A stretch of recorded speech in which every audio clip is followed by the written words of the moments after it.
perfect, but I think that it tells a very important story, the story of my hometown, and some good things have been happening in that Poland where, for example, my little cousin was drowned by a Polish doctor, but we're dealing now with a new generation, and I'm very proud to be one of those who helped build the Museum of History of Polish Jews, which I hope that most of the young kids on Marches of the Living will visit in Poland.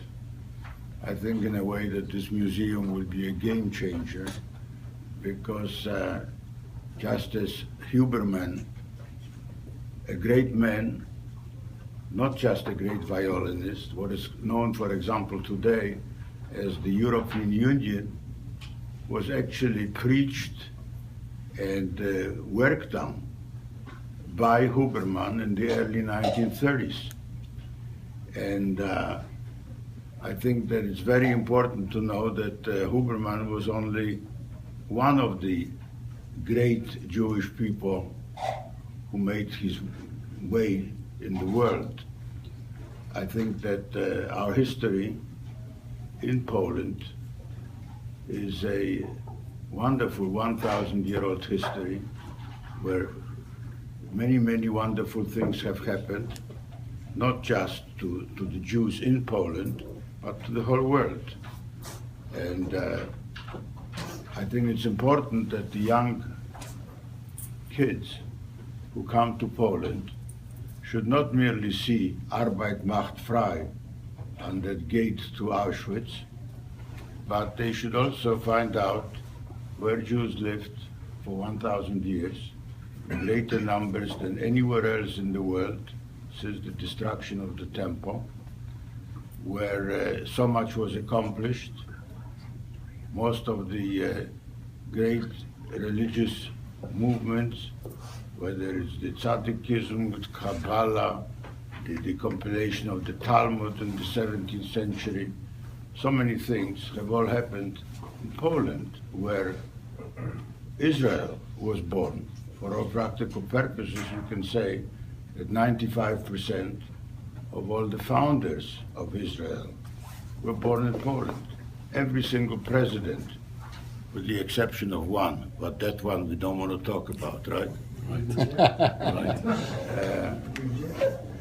Were born in Poland, where either they were born in Poland or the fathers of them were born in Poland. Similarly with the prime ministers. And so, well, even here in the United States, Hollywood was born in Poland. I don't know, think about it. The Warner Brothers, Roy Cohen of Columbia, the Samuel Goldwyn, Mayer, you know, all Metro Goldwyn Mayer, all Jewish. And so I think that the young kids who come to Poland, for them, the first hello, the first place they should visit is that Museum of the History of Polish Jews. And I'm very proud, really, that, when was it, 2-3 weeks ago, we met with the director of the museum, and we've talked about how best to accomplish that. Mm-hmm.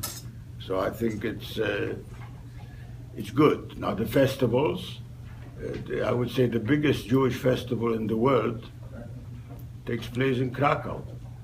It lasts 8 days.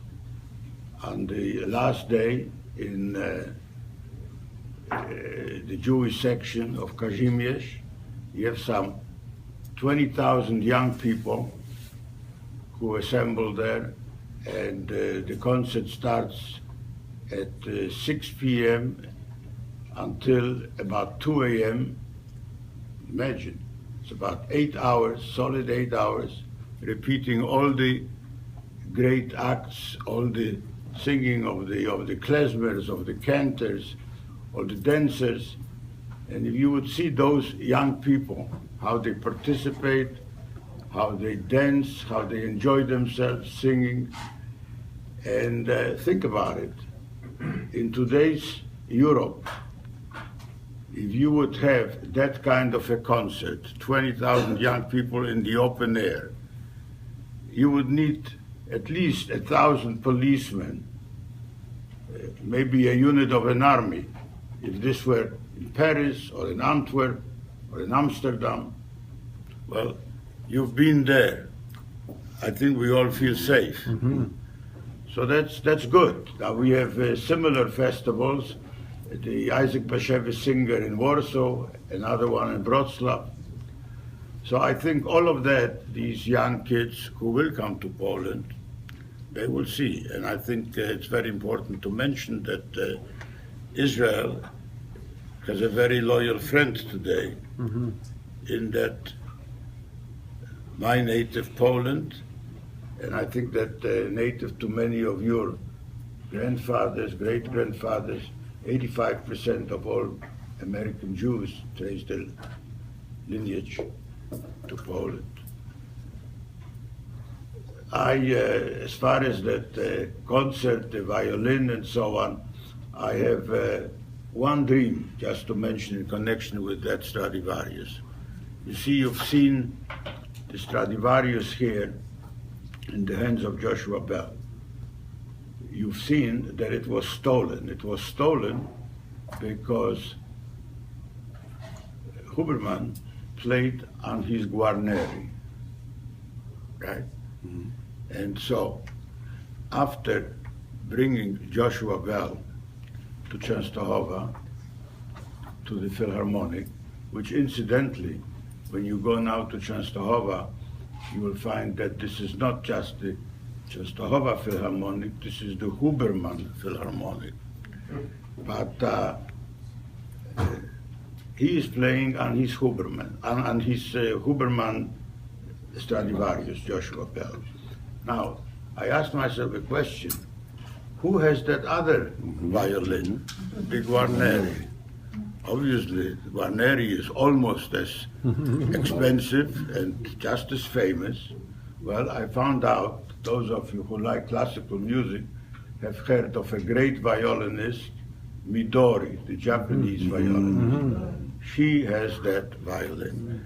And so when we renamed the Philharmonic, the Huberman Philharmonic, I brought the Midori with her Guarneri to kind of celebrate that event.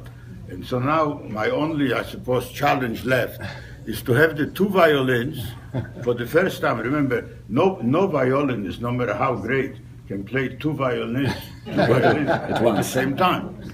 That never happened. Imagine what a musical event it would be when we have the two violins playing together. I'm working on that.